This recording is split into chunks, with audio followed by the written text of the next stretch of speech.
Steal my spleen. Fine. I steal everything you own. By Geminycain. Chapter 3. Welcome home, son. Back when Tim was still a small and scrawny kid jumping around Gotham rooftops with a camera, he had once run into the most nefarious, the most infamous thief in all of Gotham, the Catwoman.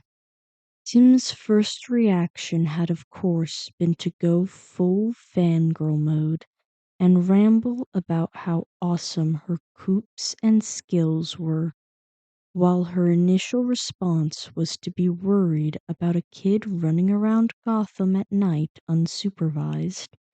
Tim had reassured her that he was more than capable of taking care of himself and that he barely ever experienced getting shot at.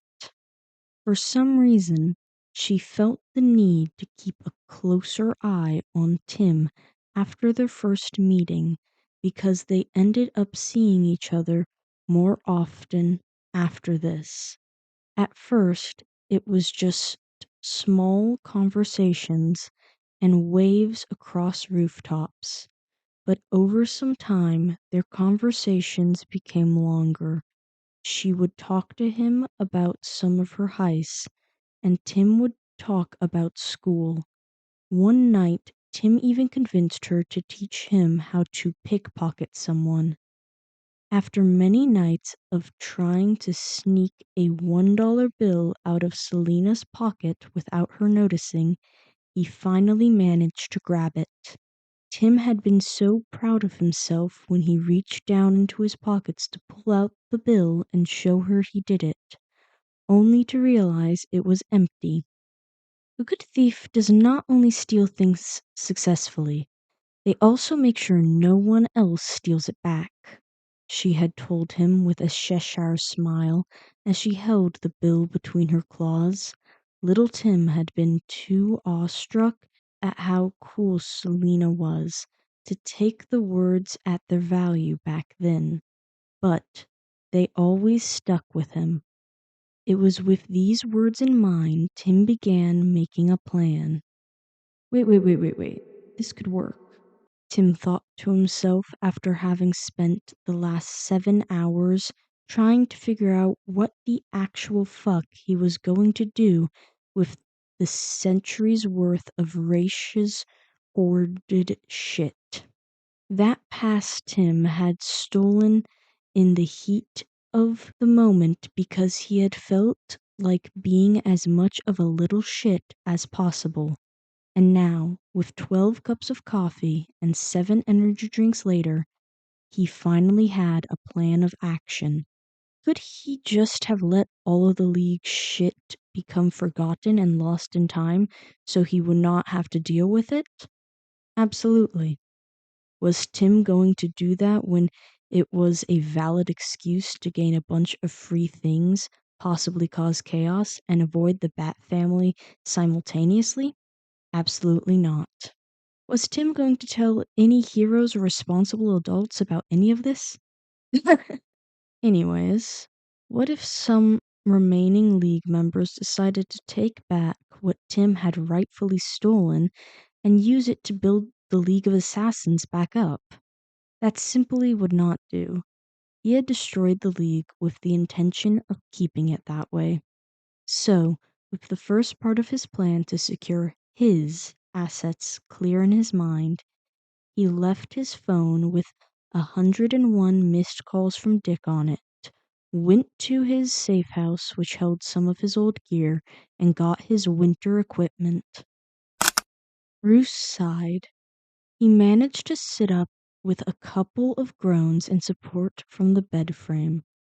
At his bedside, Alfred had put a cane for Bruce to use when he woke up, and with it he managed to get somewhat on his feet and over to the door leading out of the room. When Bruce opened the door, the voices of his family arguing could be heard. Good to be home, he thought to himself with a smile. As Bruce walked down the hall one step at a time, The voices became clearer. He heard Dick trying to calm Damien as the boy was yelling something about treachery and foul play. A third voice, one not belonging to Alfred, made Bruce's eyes widen, and he turned his steps more hastily towards the doorframe of the dining room. When he came to the door, he was met with the sight of his second oldest son in casual clothing holding a blueberry muffin over his head and out of reach from his youngest, who looked positively murderous. "I acquired the pastry first, you thick-headed buffoon," Damien screeched, trying to get the muffin out of his brother's grasp. "You should guard your food better," Jason said with a grin as he continued to keep the muffin out of reach from Damien. Dick was standing to the side trying to stop Damien from using one of the butter knives to stab Jason in the thigh. It was quite the sight. The grin on Jason's face disappeared as he took notice of Bruce standing in the doorway. Both Dick and Damien stopped with the change in their brother's demeanor, and the room went quiet. Jason absently threw the muffin to the side, looking away from Bruce. "Well, fuck me, you really are like a cockroach," he said with a dry laugh. "Jason, Bruce tried. "Shut the fuck up, old man." Before he could say anything, large arms were wrapped around him and Jason pulled him in for a surprising hug. The aching pain in Bruce's body seemed irrelevant as he hugged his son. It was a sweet moment, something Bruce was realizing he had too few of with his children. "I missed you, Jason." After some time, Jason pulled away, very clearly trying to make it seem like Bruce's words did not affect him. "Need help sitting your ass down?" he asked.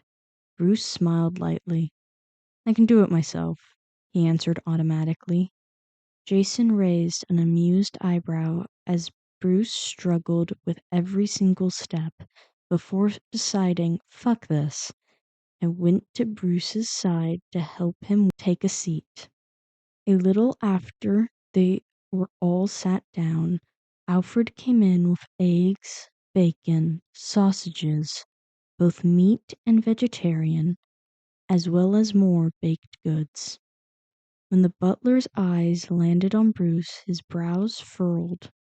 "I thought I told you to call for help to get out of bed when you awoke, Master Bruce," Alfred said sternly. Bruce's eyes darted to the side. "It must have slipped my mind." "It hadn't," he said with a nervous tone. "Uh-huh," Alfred spoke unconvinced. "Well, it is good to see you up and about, I suppose." The old man sighed. To the side, Bruce could hear Dick and Jason snickering at the ordeal. One glare made them sit straight and look to the side, looking as innocent as possible. From the other side of the table, Damien rolled his eyes and bit into a freshly baked blueberry muffin. When Bruce started eating, he felt a sort of warmth settle in his chest. He had not had any of Alfred's cooking in almost a year, and God had he missed it. Besides the food, he had missed being able to sit and eat breakfast with his family in the mornings. With that thought in mind, the chair across from him stood eerily empty. "Where's Tim?" To Bruce's surprise, the room went quiet. Everyone had stopped eating, yet no one answered the question. "What? He's supposed to be here?" Jason broke the silence after swallowing a half-eaten cinnamon bun. Dick, who had looked away initially when the question was asked, turned to Bruce with a smile.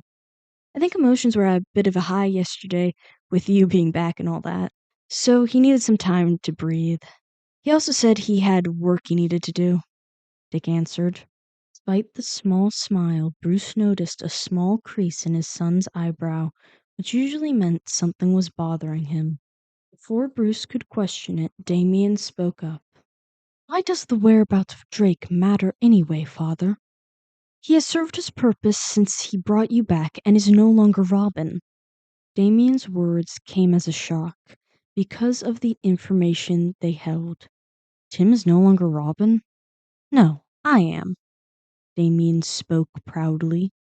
The sound rang in Bruce's ears. He had, of course, expected Damien to become Robin one day when he was older, but he had always thought he would be there for both his sons when it happened. Now Tim had become another Robin that Bruce did not get the chance to say goodbye to. If the work he is doing is not crime fighting related, then what is it? Bruce questioned. Dick opened his mouth only to close it again. He would have liked to say that it was probably WE related, but after Tim's little defenestration incident, he had momentarily given the responsibilities of Wayne Enterprises over to Lucius Fox so he could focus on the last steps in finding Bruce. The extended silence to the question seemed to make Bruce concerned.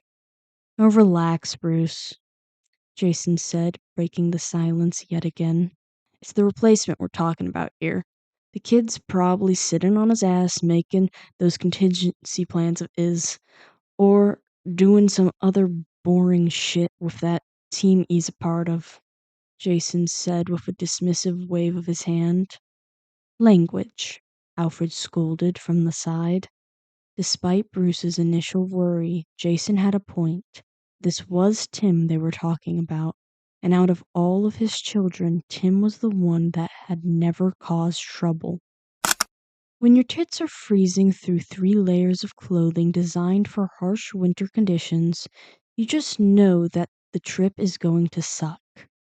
What kind of person builds a storage facility in Antarctica, of all places? Raish is who, apparently. Had he wanted to gloat and say that he had bases on all the continents? That did sound like something the late Demon Head would do, actually.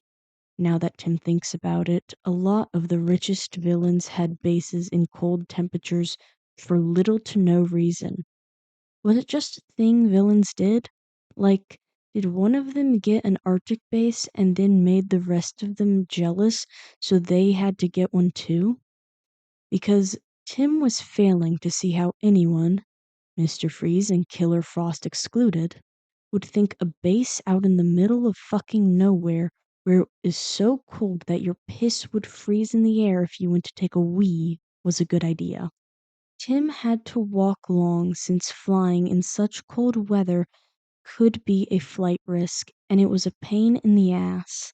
The plane he had borrowed was one of Young Justice's this time, since the bat plane wasn't an option a second time around, which sucked because it would have been able to fly in these landscapes without any problems at all. The cold wind felt like daggers despite Tim being covered from head to toe, and he could slowly feel his fingers going numb. But Tim was nothing if not stubborn, so even when his muscles ached, he kept going. The little green dot on Tim's tracker came closer and closer until he finally reached his destination. If Tim had not known better, the place he was would seem like nothing but a snow and ice-covered terrain. But Tim did know better. Putting his tracker into a pocket on his belt, Tim started pushing around the snow with his feet. There it is. Tim grinned under the cloth covering the lower part of his face. It was nothing more than a glint to anyone who did not know what to look for. Tim pushed the snow out of the way to make a smooth ice surface, and then he knocked on it 3 times. Nothing happened for the first couple of seconds, until suddenly a metal rod popped up from the ice. To the rod was attached a scanner, so Tim went over and took his snow goggles off and let the thing scan his eyeball. It pinged and changed to a green color before it disappeared into the ice again. Who in the world designed this? Tim could not help but ask himself. The surface beneath Tim's feet began to rumble, and he moved back cautiously as a large outline of a square formed in the snow, and from it an elevator emerged. Tim stepped in, pressed the button, and began slowly descending under the ice. It was moments like these where Tim appreciated not being claustrophobic, because if he was, this would have been a living nightmare. It was taking longer than Tim thought it would, so to pass the time he pretended to have a cigarette between his fingers and blew out cold smoke from his mouth. This was the bunker Ra's used to store all the quote-unquote abnormal creatures he had acquired. It was one of these creatures in particular that Tim was here for. YSMSFISEYO omnium, it was called. Who in the world came up with that name? Probably the same person who designed this bunker, Tim thought to himself. The creature was a form of demon capable of making rifts in existence. Humans and other creatures could enter these rifts without harm, and the space in them is infinite, and a person can make a bond with it to use these rifts for themselves. So it is basically an infinite storage unit that only the user can access. Truly, the perfect thing to store all of the League's shit away in.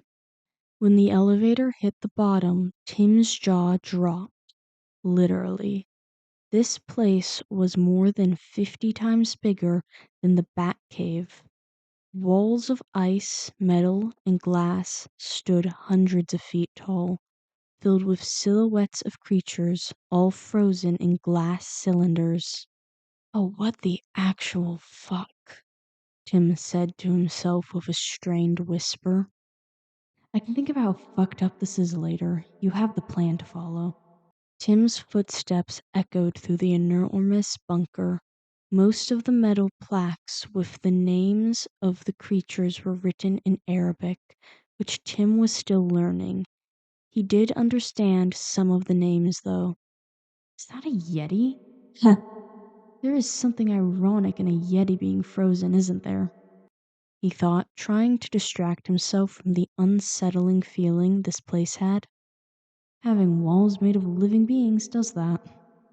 When Tim came to the right containment, he took off his backpack and pulled out some salt to make a circle. Next, he pulled out 3 dead rabbits and a knife. Yes, he had had those on him the entire time.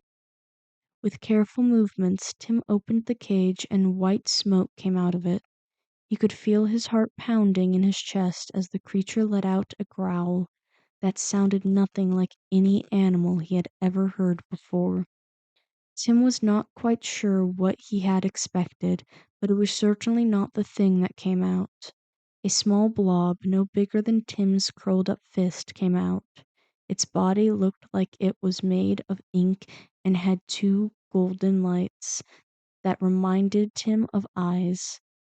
It made a little yawn after it skittled out into the overly large salt circle. Oh god, it's cute. Hello, little thing, Tim said, still keeping his distance. Appearances could be deceiving after all. He grabbed one of the dead rabbits and threw it into the circle, only for it to be devoured immediately. Holy shit. A strangely satisfying sound of bones being crushed along with the wet sound of blood emerged from the creature, which also made some happy noises. Tim threw in the second and third rabbits as well. When it was done, it went as close to Tim as the salt circle allowed. It seemed happy. Well, here goes all or nothing, Tim thought to himself as he took the knife across his palm and cut it open. Either the thing was going to bite Tim's hand clean off, or it was going to accept his offer and bond itself to him. Hopefully it chooses the latter because Tim did not want to lose any more body parts. The creature went over to Tim's hand. Tim did not look away from the creature for 1 second. He restrained a flinch as it touched his palm. The inky substance of its body slowly started to seep into Tim's wound, and wow, that felt weird, like 1,000 soft hairs moving under your skin. The wound closed, leaving behind a thin scar, and the thing chirped happily. Oh, thank fuck.